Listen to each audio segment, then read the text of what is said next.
बोलो सियापति रामचंद्र भगवान की, बोलो सदगुरुदेव भगवान की, बोलिए गंगा माता की। अच्छा सर, अब एक बात ये है कि इंसान के ऊपर और शरीर के ऊपर हमने और भी एक दो वीडियो बना चुके हैं, उनको रिलीज करेंगे। आज ऐसे ये बनता जा रहा बन रहा। एक प्रश्न ये है कि उस दिन मेरे मन में ये विचार आया कि एक भूत मतलब रहता है। अब कहाँ रहता है ये नहीं बताऊंगा, ये तो कहीं रहता है। वो उसकी उपस्थिति दिखाता है पर उसका मतलब शरीर नहीं, उसका शरीर नहीं है, न इनका शरीर होता। मतलब कोई भी जितने कोरोना में मरे या जितने कब्र में गाड़ दिए गए या जो भी शमशान में गए हैं, जो जिनका पितृलोक तक भी जाना नहीं हुआ या मोक्ष नहीं हुआ, मुक्ति नहीं हुआ, वो अद्वैत में या स्वर्ग भी नहीं गए नरक भी नहीं गए, तो वो अद्वैत में मतलब जो बन जाते हैं वो भूत बन जाते हैं। भूत या प्रेत। वैसे देखा जाए तो चंद्रलोक तक जाने वाले भी भूत प्रेत ही बनते हैं, भूत ही प्रेत कहलाते हैं। ये तो रही एक बात भैया किट्टू जी कि भूत प्रेत का शरीर नहीं होता, तभी तो। पर एक बात है, जब तुम लोग यहाँ अच्छा आह्वान करते हो कि या देवी सर्वभूतेषु ओ श्रद्धा रूपेण संस्थिता भक्ति रूपेण संस्थिता, तो मतलब अपन ने मूर्तियां तो रख रखी हैं, पर यहाँ क्या या कृष्ण भगवान को वसुदेव सुतम देवम कंस चाणूर मर्दनम जो भी कुछ अपन बोलते हैं, तो मतलब क्या होता है, घटनाक्रम क्या होता है यहाँ? मतलब वो खाली मूर्ति रखी रहती है कि भगवान आते भी हैं?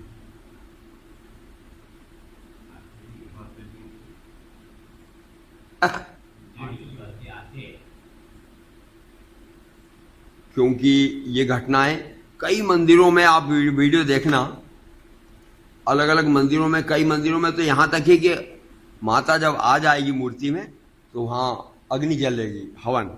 वो वीडियो छत्तीसगढ़ का है और भी कई तरह के हैं।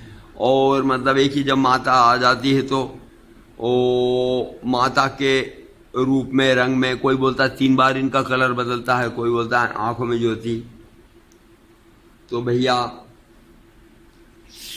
तो दूसरी बात ये सिद्ध हो रही है कि शरीर इनका भी नहीं होता, क्योंकि बिना शरीर यहां आएंगी तो उतना बड़ा शरीर थोड़ी आता है। ओके, सूक्ष्म शरीर से आ जाती,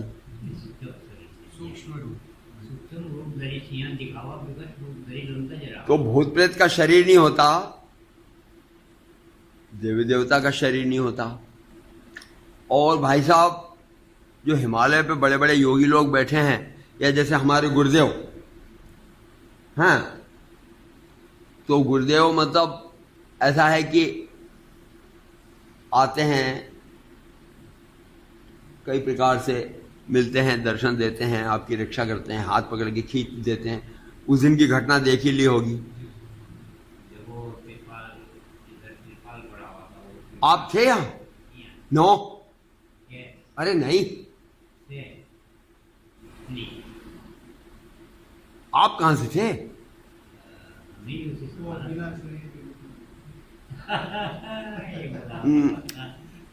वो जो घटना, वो बिजली के तारों पर ये बिजली के जो मोटे मोटे केबल तार हैं, इन पे हमारा मतलब 60 फुट का गीला तिरपाल इस पे गिर गया।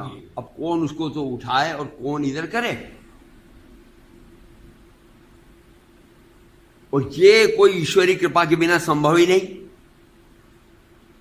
और एक झटके में करके वायु आई और वो तारों से निकल करके इधर सीधा। अगर कोई छू लेगा उसको, वो कबूतर बन जाता जो छू लेता। तो तो इसका अच्छा, गुरुदेव न केवल स्वामी शिवानंद जी, स्वामी चिदानंद जी, दोनों का शरीर, गुरुदेव स्वामी चिदानंद जी का शरीर कब छूटा है सर? 2007 में, 8 में। और स्वामी शिवानंद जी का 1963 में। और आज तक ये मिलते रहते हैं। तो किस रूप से मिलते हैं? क्या ये वो शरीर में है जो शरीर अपन यहाँ फोटो में देखते हैं, या उस रूप में थे? नहीं, शरीर नहीं। और जो सिद्ध महात्मा योगी जो हिमालय पे हैं, उनके भी क्या नहीं है? क्योंकि 5-5 हजार साल, 10-10 हजार साल ये बड़े बाबा, कौन से बाबा बताते हैं? महाअवतार बाबा।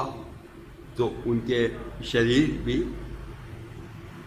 कैसे रह सकते हैं? और वहां इतने ठंडे में शरीर रहना संभव नहीं। अब मेरे बेटा आगे बढ़ो, और जब तुम मरते हो ना, जब अपने अंतिम घड़ी आती है ना, तो आदमी ऐसा करता है। तो पता है क्यों? क्योंकि खैर अपन ने मर के तो देखा नहीं, आप लोगों में से किसी ने देखा हो तो हाथ ऊंचा करें। मरने की अंतिम घड़ी तो हमारा शास्त्र कहता है कि 4 यमदूत आ जाते हैं उसको लपेटने के लिए। तो वो उनके चेहरे, उनके मूछें और उसे दांत निकले हुए बड़े बड़े, उसे देख करके वो आदमी डरता है। वो कैसे आए? आते समय दिखते हैं, जाते समय दिखते हैं। तो वो भी बिना शरीर के। और जो वहां खींच के ले जाते हैं, वहां तक ले जाते हैं। और तो वहां मेरे को अच्छा, तो देवताओं के शरीर जो हैं, देवताओं के शरीर हैं क्या? गणेश भगवान का या हनुमान जी जो हैं, अपन लोग कई बार भक्ति करते हैं, कई बार अनुभव भी करते हैं कि हनुमान जी की कृपा हो गई। तो क्या शरीर में कृपा होती है क्या? पर उपस्थिति तो मालूम पड़ती है। ठीक है, तुलसीदास जी ने भी लिखा है, यत्र यत्र रघुनाथस्य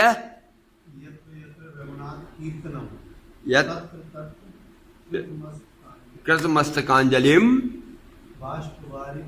बाष्पवारी परिपूर्णम लोचनम मारुतिम नमस्तुम। तो जहां जहां रामकथा होती है, वहां वहां हनुमान जी बोले भक्ति भाव से खड़े हुए रहते हैं। अब मैं कहना क्या चाहता हूं कि यार, ये शरीर जो है ना, न देवताओं का है, न भूत प्रेतों का, न बड़े बड़े योगियों का। भगवान कृष्ण का शरीर वो तो शुरू से ही, मतलब शुरू से ही वो एक रहस्य का विषय था। कभी वो मतलब छोटे से लाला दिखेंगे, कभी बड़ा सा लाला दिखेगा, और कभी विराट रूप दिखेगा, उसके अंदर में यशोदा भी दिखेगी और शंकर भगवान और ये दिखेंगे।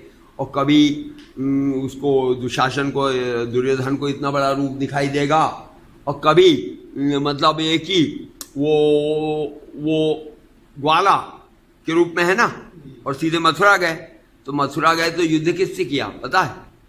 वो उसका जो हाथी था कंस का, उसके दोनों ये पकड़ करके उसको मतलब गिरा दिया। तो मतलब ये शरीर हो सकता है क्या?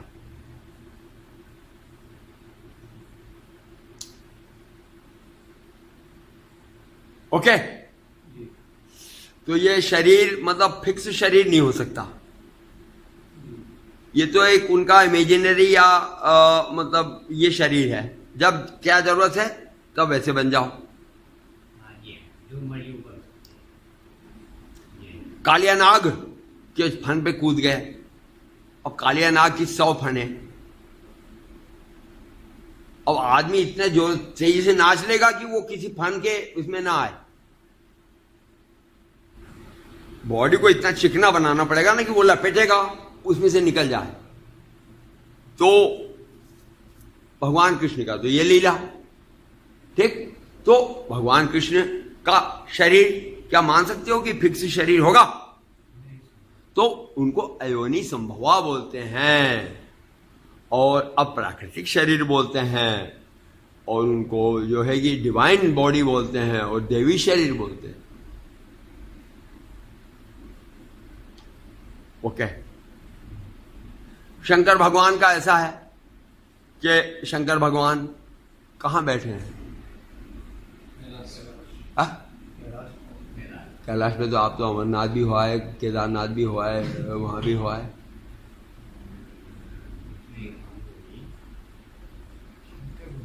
और उतनी ठंड में मतलब वहां पे बर्फ में क्या करके आया? तो शंकर भगवान जो हैं कि कर्पूर गौरम करुणावतारम नमामि शमीशानी निर्वाण रूपम, शमीशानी शमशान में रहने वाले, नमामि शमीशानी रूप क्या है आपका? निर्वाण रूपम, मतलब रूप नहीं है। निर्वाण कोई रूप होता है? नमामि शमीशानी निर्वाण रूपम। और रूप क्या क्या है? विभुम, अपने आप उत्पन्न हुए। विभुम, व्यापकम, व्यापकम माने सब जगह।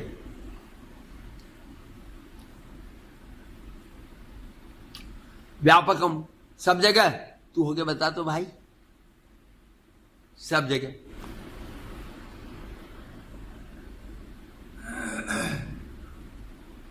सब जगह हो सकता है? कोई लिमिटेड आदमी? हा? कोई शरीरधारी सब जगह हो सकता है? हा? तो विभुम व्यापकम ब्रह्म वेद स्वरूपम। चलो ये गया। अब भैया और मेरे भाई, ब्रह्म वेद स्वरूपम, तो क्या सिद्ध हो रहा है? शरीर किसका मिल रहा है?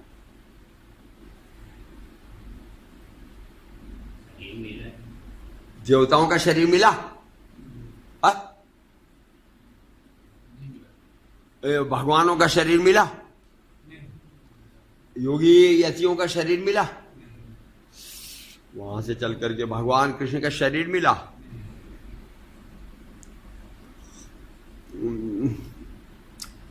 भगवान शरीर का कृष्ण का ने जन्म लिया था?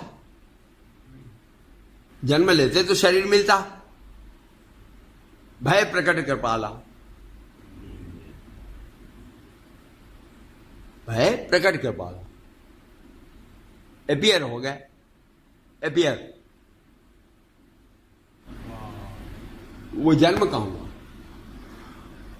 तो मतलब इसका मतलब कि आप थे और कहीं और हो कहीं, और यहां खाली केवल प्रकट हो गए हो, ठीक है ना?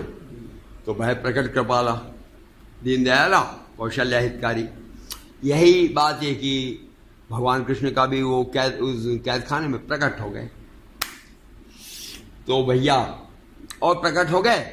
प्रकट होते ही वसुदेव जी को बोलते हैं कि वसुदेव जी ऐसा करो कि मेरे को वहां छोड़े, तो कंस आके मारेगा। तो वहां से वो बच्ची हुई है, वो उनकी लड़की हुई है, तो वो लड़की को इधर ले आओ। नंद वो लड़की को ले आए। तो भगवान कृष्ण का शरीर का भी कोई ये नहीं। तो भाई साहब शरीर जो है, न देवी का, न देवता का, न भूत का, न प्रेत का, न कहीं का शरीर तो मिल नहीं रहा है। और किसी का कोई प्रश्न हो इस विषय पे तो बोल सकता है, नहीं तो आगे बढ़ो। जी आपका कोई ऑब्जेक्शन हो तो। हाँ, नहीं था अगर, तो कर्म के बंधन की वजह से उनके पैर में वो तीर क्यों लगा था? हाँ, हाँ, हाँ।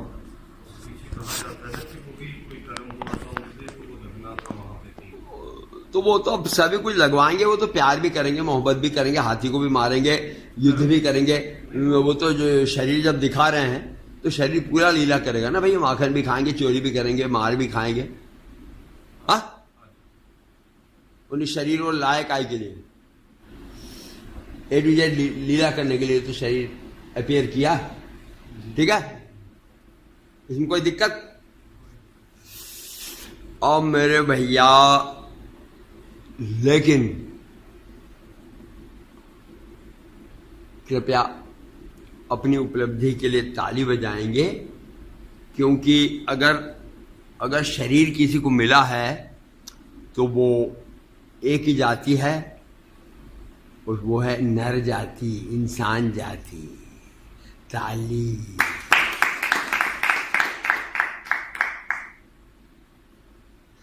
शर्म नहीं आती।